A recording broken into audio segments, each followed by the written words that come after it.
말씀하죠. 이 일에 너희를 칭찬하지 아니한다. 이는 저희의 모임이 유익되지 못하고 도리어 해로움이라. 모일 때마다 좋아하지 않는데 모일 때마다 나빠진다. 이 가능성이 언제든지 있습니다. 그래서 우리가 늘 조심해야 되는 겁니다. 모이는 게 능사가 아니다. 모여서 좋아지는 게 하나님의 뜻이지. 모일 때마다 좋아져서 돌아가야 되는 겁니다. 모일 때마다 좋아져서. 자, 왜 어떻게 이게 이제 모일 때마다 나빠집니까? 두 가지 이유가 있죠. 하나는 너희 중에 뭐가 있다고요? 18절 분쟁이 있다. 여러분 싸우는 곳에 가면요 항상 모일 때마다 나빠집니다. 참아야 돼요. 누군가는 참아야 돼요. 분쟁이 있는 곳에 가면 좋아질 일이 없습니다. 나도 거기 휘말리게 되잖아. 괜히 원수 생기게 되고 괜히 미워하게 되고 괜히 마음 상하고 그렇게 되면 안 되는 거죠. 너희가 모일 때 너희 중에 분쟁이 있다 하면 내가 들었다. 그러니까 모일 때마다 너희는 손해보는구나. 분쟁이 있으니까요. 또 19절에 너희 중에 뭐가 있다고요? 편당이 있다. 아마 기쁠 거예요. 편당에 속해 있으면. 그러나 그것이 내한테 유익한 거는 절대 아닌 겁니다. 참 조심해야 돼 이거를.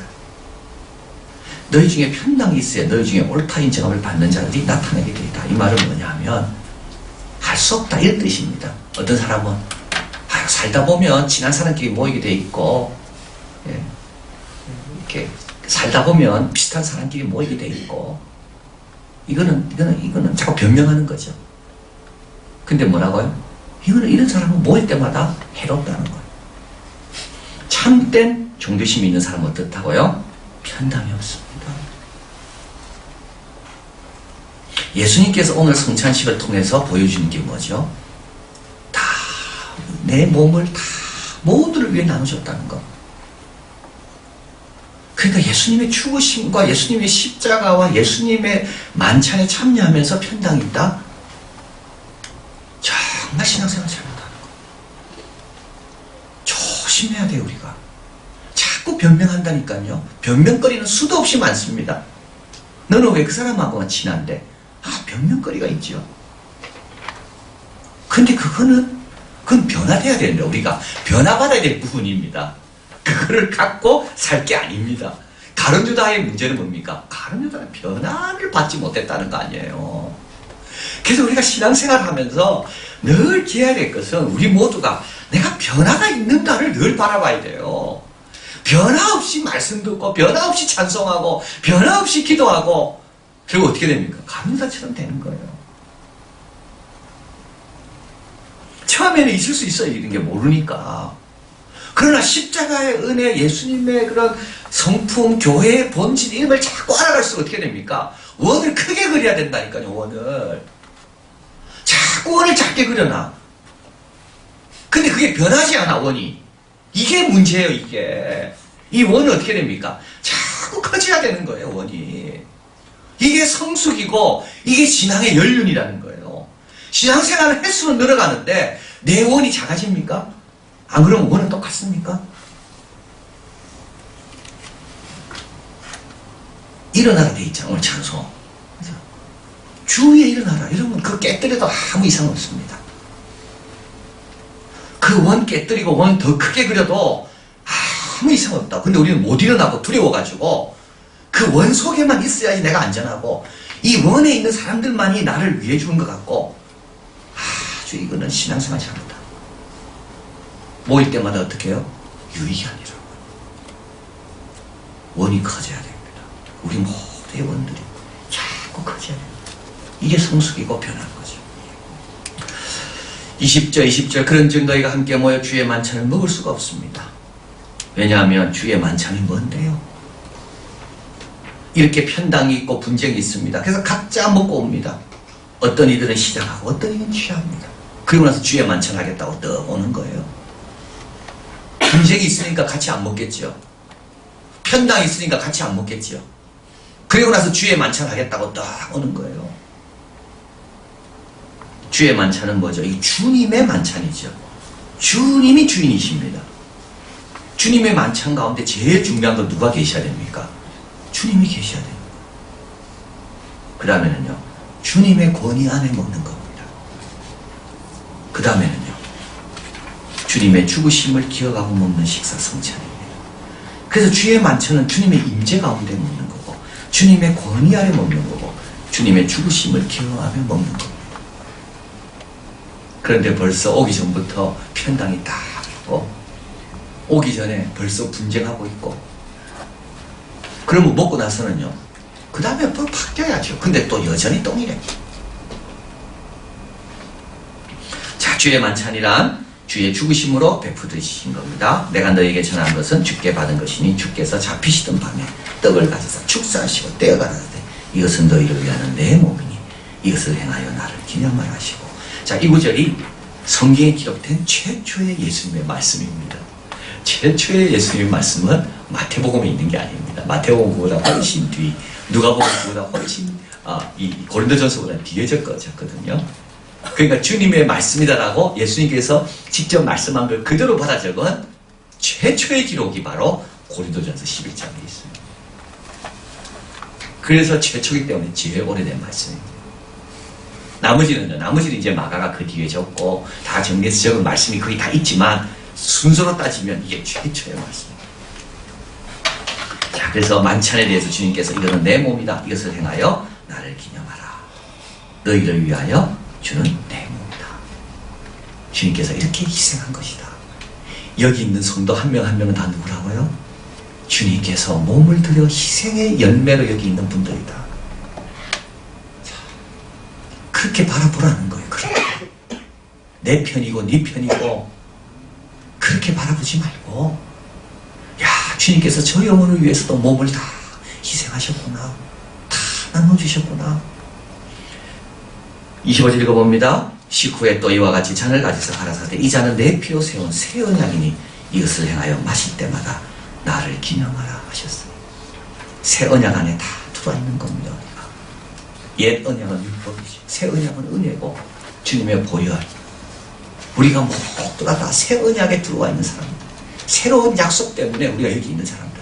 나도 마찬가지. 우리 모두가. 그리고 주님의 성찬은 다시 오실 때까지 우리에게 주신 겁니다. 26절 너희가 이 떡을 먹으며 이 잔을 마실 때마다 주의 죽으심을 언제까지요?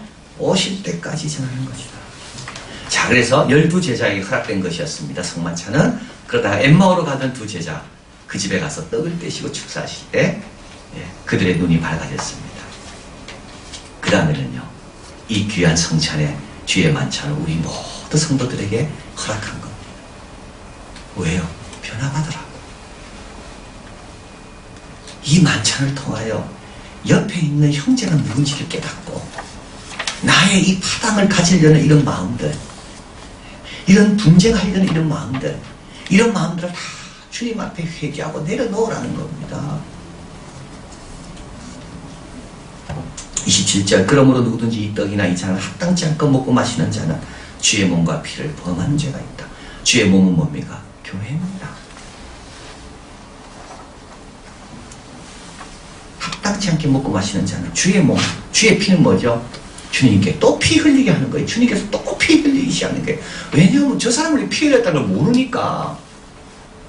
저분들이 여기 있는 다른 분들, 그러니까 가난한 사람들, 뭐 노예들, 부자들은 일찍 와가 이미 다 먹고 배불러요.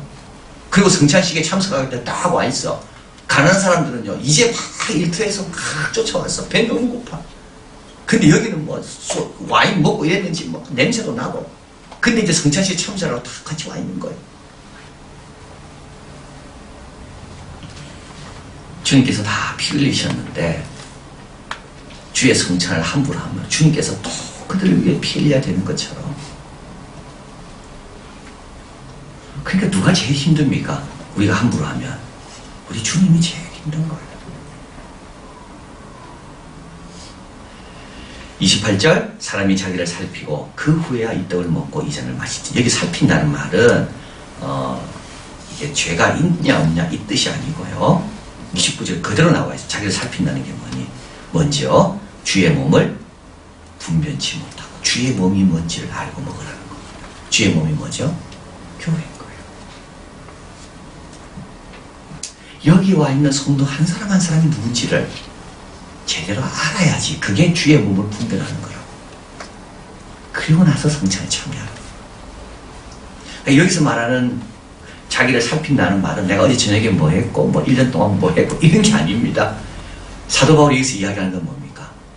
파당도 있고 분쟁도 있고 가난한 사람도 있고 부자도 있고 그래서 뭔가 뭐 골이 깊어.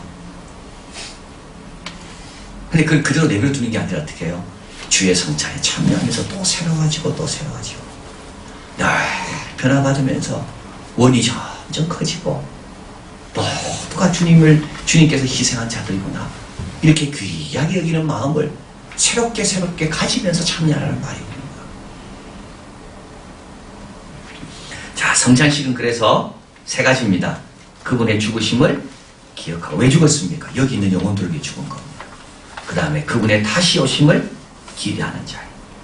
역사와 미래, 과거와 미래. 그리고 현재는 뭡니까? 그 가운데 내가 살아가고 있거든요. 주님 다시 오셨을 때 내가 어떤 모습으로 맞이할 건가? 그래서 현재는 자기를 살피는 것. 그래서 늘 그분이 오셨을 때 어떤 판단을 내가 받게 될 것인지 그걸 살피는 자리가 바로 성찬식이라는 것.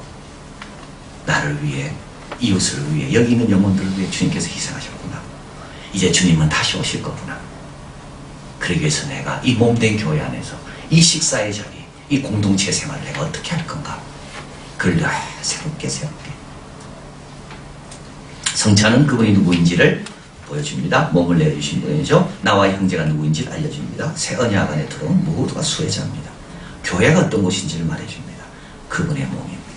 그분을 기념하고 그분을 전하는 것.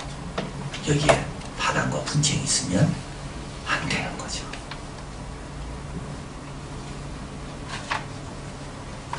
새로워져요.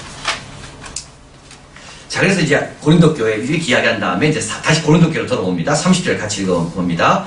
이러므로 너희 중에 약한 자와 병든 자가 많고 잠자는 자도 적지 아니하니 이제 사도 바울이 이렇게 이야기해요. 너희들이 성찬식을 함부로 하니까 너희들 가운데 약한 사람 한 분 봐라. 그냥 생긴 게 아니다. 하나님의 징계다. 너희 가운데 잠자는 자는 이건 조는 자가 아니고 이건 죽은 자를 가리킵니다. 너희 가운데 이 사람 형제 죽었지. 왜 그런 줄 아냐? 하나님의 심판이다. 너희 가운데 병든 사람이 있지. 왜 그런 줄 아나?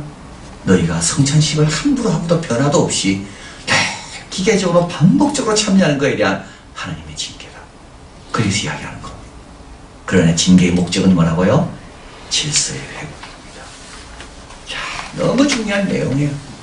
우리 가정에 징계가 옵니까? 이거는 뭡니까? 하나님은 회복을 원하시 질서를 잡는 거예요. 다시 질서를 잡아요. 질서 없이 마음대로 살았거든요. 하나님이 세운 질서 없이 내 뜻과 내 계획대로 살았거든요. 근데 하나님이 어떻게 됩니까? 망치십니다. 그 다음부터 어떻게 되나요? 질서가 잡혀요.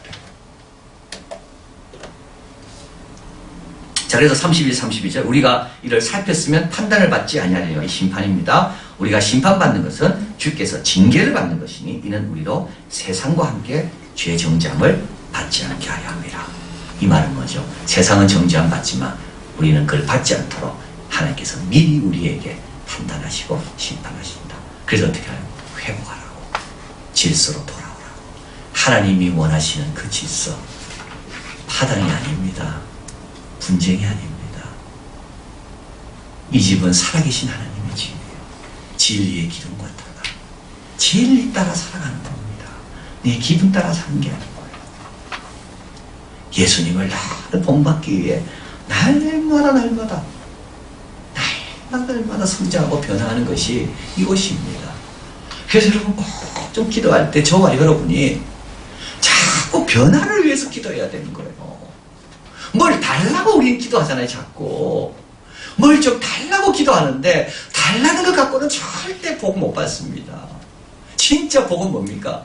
내가 변화가 돼야 복이 받는 거죠. 내가 그리도 원이 커져야 내가 행복한 거지. 내가 주님의 아름다운 모습으로 자꾸 변화돼 가는 것이 그게 참된 행복인 겁니다.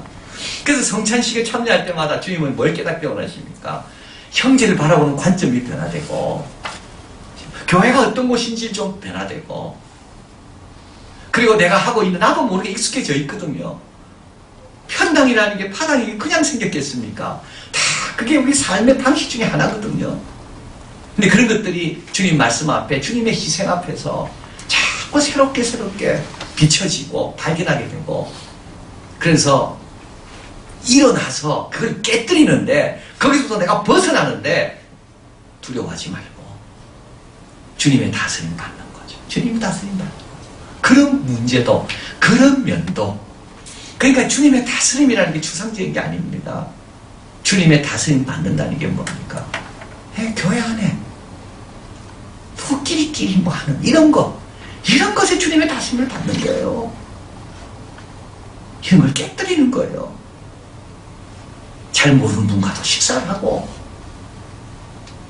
구역별로 모일 때 잘 하고, 교회에서도 뭐가 좀 이렇게 잘 못하는 아이들 더 신경을 좀 가지고, 이런 게 참 다스림 받는 거 아닙니까? 이런 게 늘 하는 방식대로 하는 게 아니고. 자, 그래서 우리 하나님께서는 고린도교회를 사랑하십니다. 그래서 하나님께서 어떻게 정신 바짝 차리게 하기 위해서 어떻게 해요? 징계하시는 거예요. 그러나 징계의 목적은 심판이 아닙니다. 징계의 목적은 질서의 회복입니다. 질서의 회복. 자, 그리고 이제 구체적으로 결론합니다. 모일 때 33절 읽어봅니다. 그런즉 내 형제들아, 먹으러 모일 때 서로 기다리라. 와, 참. 자, 가난한 자가 안 왔어요. 부자가 다 준비하고 있는데, 그럼 부자가 어떻게 하라고요? 기다려요. 어린아이가 안 왔어요. 어른이 어떻게 해요? 기다리는 거예요. 왜요? 그 어린아이도 새 언약 안에 있거든요. 그 어린아이도 주님께서 희생한 자거든요. 노예도 여성도 기다려요. 서로 기다리라. 서로 기다리라. 그리고 각자의 집에서는요, 3, 4절. 만일 누구든지 시장하거든 집에서 먹을지. 집에서는요, 자유롭게 먹으라는 거. 집에서는 자유롭게 먹으라. 집에서는 고기를 먹든 뭘 먹든 뭐 회를 먹든, 그러나 모였을 때는요, 모였을 때는 조심해라. 모였을 때는 가난하고 어려운 사람 늘 생각하면서 주님의 몸된 교회에 와서 그들이 더 좋아질 수 있도록 모였을 때는요, 조심하는 거. 개인적으로는 이건 개인적으로는 형편에 맞춰서 먹는 거예요. 그래서 사도 바울은 형제들아, 먹으러 모일 때 이제 이래야 됩니다. 서로 유익하다, 서로 기다리다. 그러나 시장하거든 집에서는 자기 형편에 맞춰서 편안하게 자유롭게 먹으면 돼요. 디모데전서 3장 15절 같이 읽어봅니다. 이 집은 살아계신 하나님의 교회요 진리의 기둥과 터입니다. 우리가 이걸 자꾸 잊어버립니다. 이것이 어떤 것인가를 자꾸 잊어버립니다. 그래서 우리는 늘 말씀 앞으로, 주님의 희생 앞으로, 주님의 죽으심 앞으로 나와서 이것이 어떤 것인가. 이것은 진리에 따라서 선택하는 것이고, 이거는 진리를 증거하고 진리의 기초에서 운행돼야 되는 것이다. 자, 그래서 이 말씀을 꼭 기억하시고, 우리도 어떻게 해야 됩니까? 예수님처럼 늘 원을 크게 그리고, 원을 크게 그리고, 모일 때마다 좋은 것이 될 수 있도록 늘 변화되려고, 그리고 서로를 바라볼 때 다 귀하게, 다 통일하게, 다 스마일, 다 반갑게, 다 끌어안고 싶으면 같은 성끼리 다 끌어안고, 다 통일하게.